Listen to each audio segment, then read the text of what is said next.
Tour de France qu'a fait Jean-Pierre Davant et ses équipes il y a un peu plus d'1 an et demi après le congrès de Lyon, où le concept de parcours de santé mutualiste, puisqu'à l'époque c'est comme ça que nous l'appelions, a été défini, a clairement fait apparaître que l'orientation et l'information des adhérents étaient leur priorité.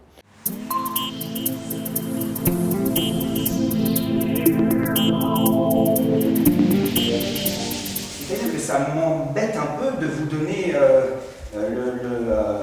l'actirel en même temps que l'antidépresseur, qui sont tous les deux déconseillés en cas de conduite, d'autant que vous êtes déjà sous somnifère.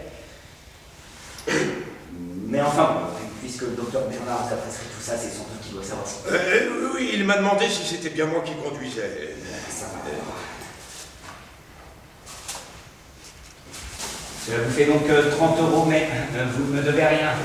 La mutuelle du Trésor est venue nous rencontrer donc à la Mutualité française pour une action autour de l'isolement des personnes âgées. Le but de cette pièce de théâtre, en utilisant la porte d'entrée qui est la consommation de médicaments, c'est de faire émerger des questions justement autour de l'isolement et d'entendre ce que les retraités, personnes âgées ont à en dire de cette histoire-là. C'est un sujet qui touche à la santé, et donc à la santé publique, et qui peut permettre d'agir préventivement pour maintenir en bonne santé les retraités qui pourraient être isolés. Et le questionnaire sur l'isolement va être préparé à partir de la pièce de théâtre qui a été vue et rejouée, en quelque sorte, par les retraités en présence des étudiants de l'IFSI. J'ai l'impression que Madame Mercier elle a besoin d'une explication. Vous avez une explication à la place de médecin.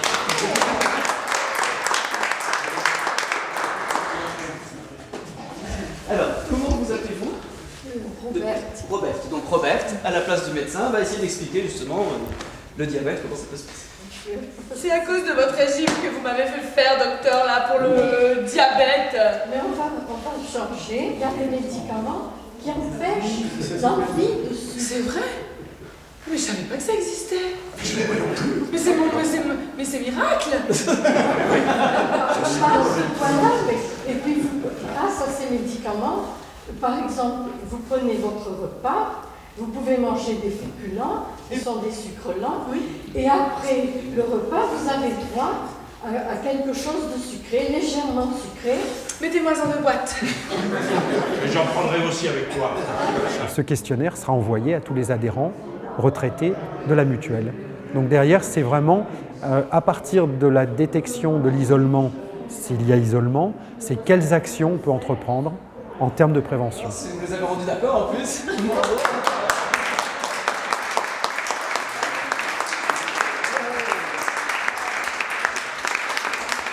Au sein de la MNH, je suis secrétaire générale de cette donc, mutuelle nationale des hospitaliers. Et j'allais dire en tant qu'acteur de la santé, puisque les hospitaliers sont bien sûr des personnes qui sont auprès des patients, eh bien l'idée de prévention, c'est vraiment une idée qui nous tient à cœur, parce qu'on se rend compte que l'importance justement de la prévention pour éviter la maladie. Donc je suis donc moi-même directeur d'hôpital.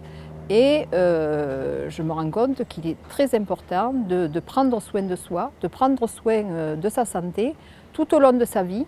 Et c'est bien cette question qui me préoccupe.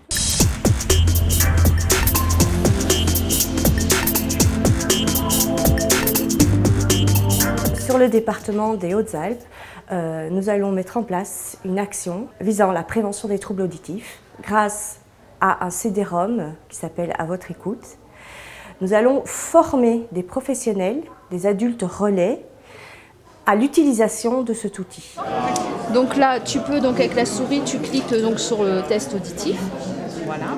Il va y avoir donc des bandes son que tu vas entendre et il va y avoir aussi des questions. Le public visé, c'est le public jeune qui est à risque, c'est-à-dire tous les jeunes en fait, d'écoute excessif de musique amplifiée. Nous visons 5 actions de formation d'équipes de professionnels avec l'éducation nationale, équipe médicale, les documentalistes, au niveau du conservatoire de musique au niveau du centre de formation, musique classique et actuelle et studio d'enregistrement, et au sein des organismes de formation.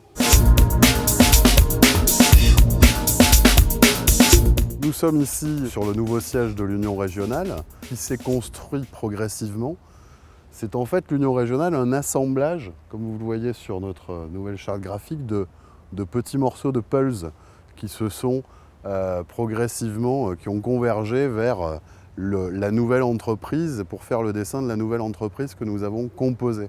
Donc dans ces petits morceaux de pulse, si j'ose dire, un des premiers, c'était l'activité prévention-promotion de la santé, qui aujourd'hui est une des activités majeures de notre union régionale. La direction santé, solidarité, services, c'est une direction qui recouvre la prévention, la santé publique, dont la médecine sociale, les services aux personnes et les établissements sociaux et médico-sociaux. Donc c'est une direction assez vaste, mais qui a pour point commun d'avoir les parcours de vie des personnes au cœur de son action.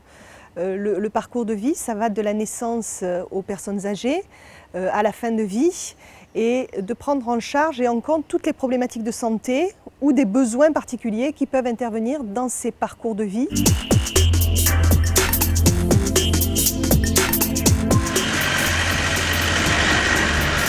Les conseillers généraux jeunes ont décidé, ont voulu mettre en place un bus info qui viendrait se déplacer dans l'ensemble des collèges du département pour parler des conduites addictives.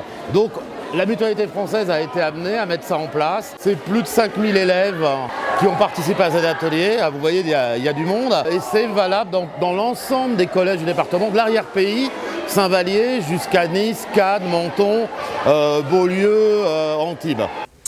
Donc, ce qui est important que vous sachiez, c'est qu'on ne va pas vous dire ce que vous avez à faire. Par contre, notre objectif, c'est de vous aider à construire des choix responsables et éclairés. L'adolescence, c'est l'âge de tous les interdits, et que ces jeunes qui vont être confrontés à la grande ville, nous paraissait donc important, avant qu'ils ne s'en aillent, qu'ils aient une forte sensibilisation sur toutes les conduites addictives. C'est possible que votre ami, il te pousse ou il te rejette parce que tu consommes pas. Bah, il y a des amis, ouais, ils te disent ça pour avoir un peu d'argent après. Est-ce que c'est... Non mais... C'est pas les amis. Si c'est un vrai ami, non. Si c'est un très bon ami, non. Si c'est un ami comme ça qui a fait juste style d'être ami avec toi pour se faire de l'argent, non. Donc on est bien d'accord qu'un vrai ami va jamais nous rejeter. Non. Parce qu'on ne consomme pas de la drogue. À l'issue de l'action, là, c'est de vraiment qu'ils aient conscience des raisons, des bénéfices à ne pas consommer et des raisons qui peuvent pousser à consommer, à être influencés. L'équipe de prévention et de promotion de la santé, c'est 15 personnes, des animateurs prévention qui ont une mission d'animer sur le terrain les actions auprès du public directement. Des responsables de l'activité de prévention et de promotion de la santé qui sont situés dans les 6 départements de la région PACA, qui ont la charge de mettre en œuvre les programmes d'action sur le département en lien avec les animateurs prévention.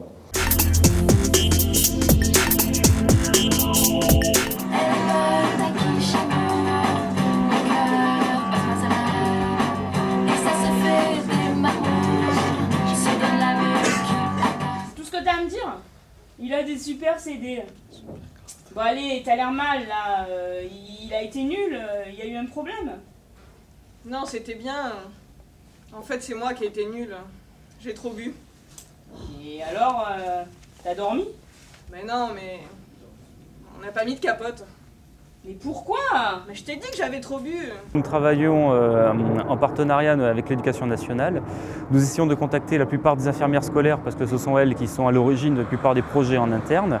Nous leur proposons dans ce cadre-là un outil qui est un petit peu un outil clé en main. C'est un outil interactif, un théâtre forum, sur lequel nous présentons à la fois le message de prévention et une partie débat à laquelle les élèves s'intègrent.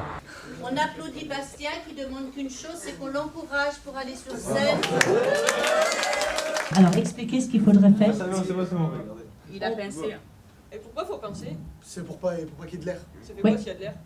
C'est de l'oppression. La pression. Eh ouais, le préservatif claque. Hein. L'éjaculation n'a pas sa place, donc ça fait péter le présent, effectivement. Bravo, félicitations. C'est plusieurs objectifs. Un, qu'il se protège. Et deux, surtout, qu'en cas de problème, il n'hésite pas à aller au centre de dépistage, que le dépistage est gratuit. On insiste énormément sur le dépistage. Et puis, ils peuvent transmettre le message aux autres. Je vois en fait que ça fonctionne très bien. C'est une action efficace pour eux. C'est du concret, ils ont les réponses aux questions qui se posent. En plus, comme ils participent, ils s'écoutent mutuellement. Mais par contre, moi, ceux que j'ai, on me les a donnés. Tu crois que ça va être de la mauvaise qualité? Vaut mieux qu'on en achète, non? Faut regarder la date, s'ils sont périmés. Pas les mecs. La moto, quoi. Je dis comment le KTM? Qu'on pouvait aller directement à l'hôpital pour se prendre un traitement. Les doutes que j'avais, maintenant ça va mieux. Voilà. On retient mieux, je pense, comme ça qu'avec du bourrage de crâne. Il y a 15 jours, je suis intervenu donc en lycée, donc une population plus âgée.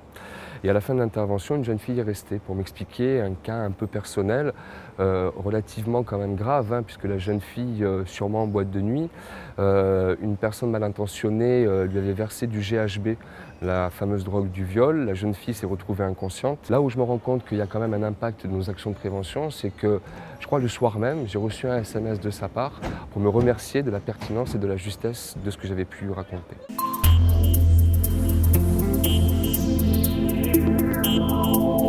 Vous étiez dans la chambre, vous avez tourné la tête une seconde. Donc là, il s'étouffe.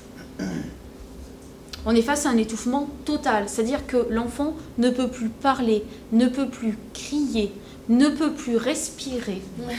L'air ne rentre plus, l'air ne sort plus. Donc vous pouvez voir que l'air, en fait, ne passe plus à cause du corps étranger. Ça vient d'un partenariat national entre la Mutualité française, la Croix-Rouge française et le SAMU de Paris, qui ont travaillé ensemble avec les meilleurs spécialistes en pédiatrie sur l'élaboration d'un guide qui est disponible pour les adhérents, enfin pour tout le monde, et la formation de 3 heures sur les gestes de premier secours pédiatriques. On va pencher l'enfant en avant pour que l'objet tombe. Allez-y, donc un sauveteur, une victime.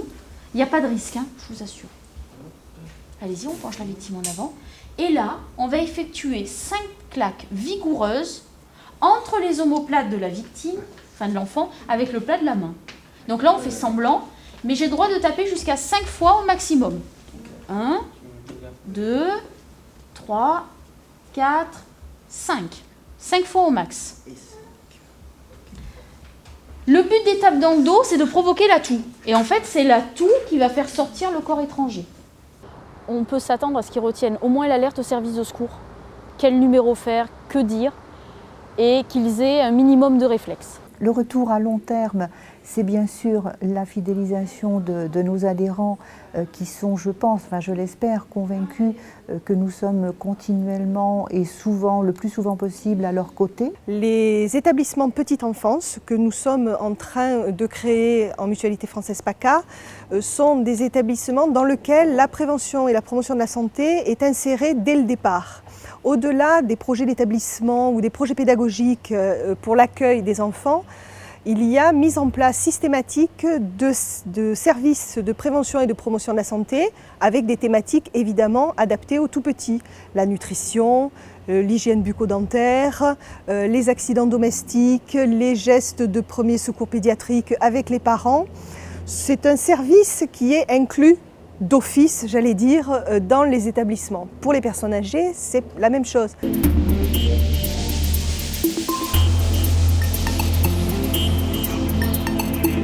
Toujours en avant, jamais en arrière.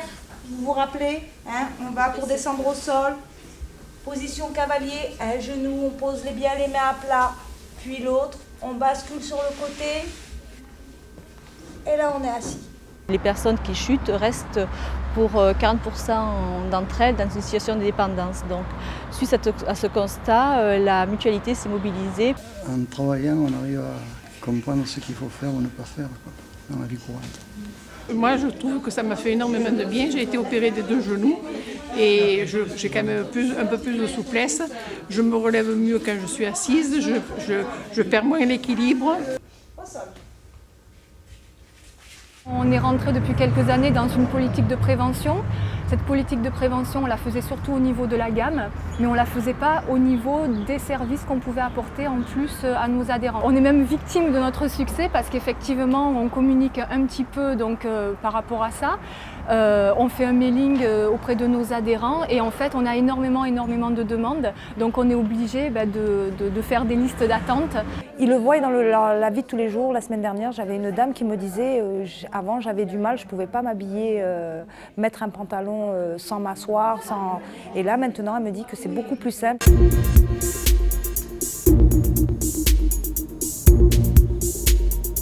Pour cette deuxième édition du séminaire Livre 2, Livre 3, ça faisait partie d'ailleurs du cahier des charges fixé par les orientations fédérales, de créer un lien entre l'Union régionale, le service prévention régional et les mutuelles.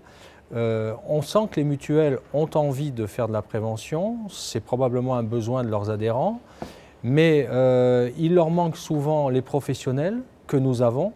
Et moi, j'y vois la preuve que le travail entre les mutuelles et les unions régionales peut se mettre en place de façon extrêmement fructueuse, puisque nous sommes complètement complémentaires, les mutuelles ayant le lien avec l'adhérent et nous ayant les moyens humains, matériels et documentaires pour mener des actions de prévention. Actuellement, nous avons mis en place des ateliers équilibre, prévention des chutes vers les seniors, un atelier mémoire donc, que j'anime moi-même avec une méthode donc, propre à notre organisme. Et nous faisons donc une action de prévention sur les risques liés à l'écoute de la musique lors des concerts. Moi, je considère que c'est quelque chose de fondamental. C'est-à-dire qu'on arrive à un point de dépenses de santé où on arrive dans un mur. Et je veux dire qu'il est un peu regrettable qu'il faille en arriver là pour se préoccuper de la prévention, mais il en demeure pas moins qu'il n'est jamais trop tard. C'est vrai que dans cette région, nous avons anticipé par une décision politique, il y a déjà une quinzaine d'années, où nous avons collectivement pris la décision de faire des actions grand public, des actions de prévention, dont on recueille aujourd'hui les fruits et qui s'inscrivent dans les 4 thématiques de santé retenues pour priorité santé mutualiste, parce qu'effectivement, lorsque l'on aborde les problèmes liés au vieillissement, lorsque l'on aborde les maladies cardiovasculaires, le cancer et les addictions, on balaye une grande partie des actions de prévention que nous menons dans cette région. Le lien que je fais avec le parcours de santé mutualiste, priorité santé mutualiste, c'est véritablement le fait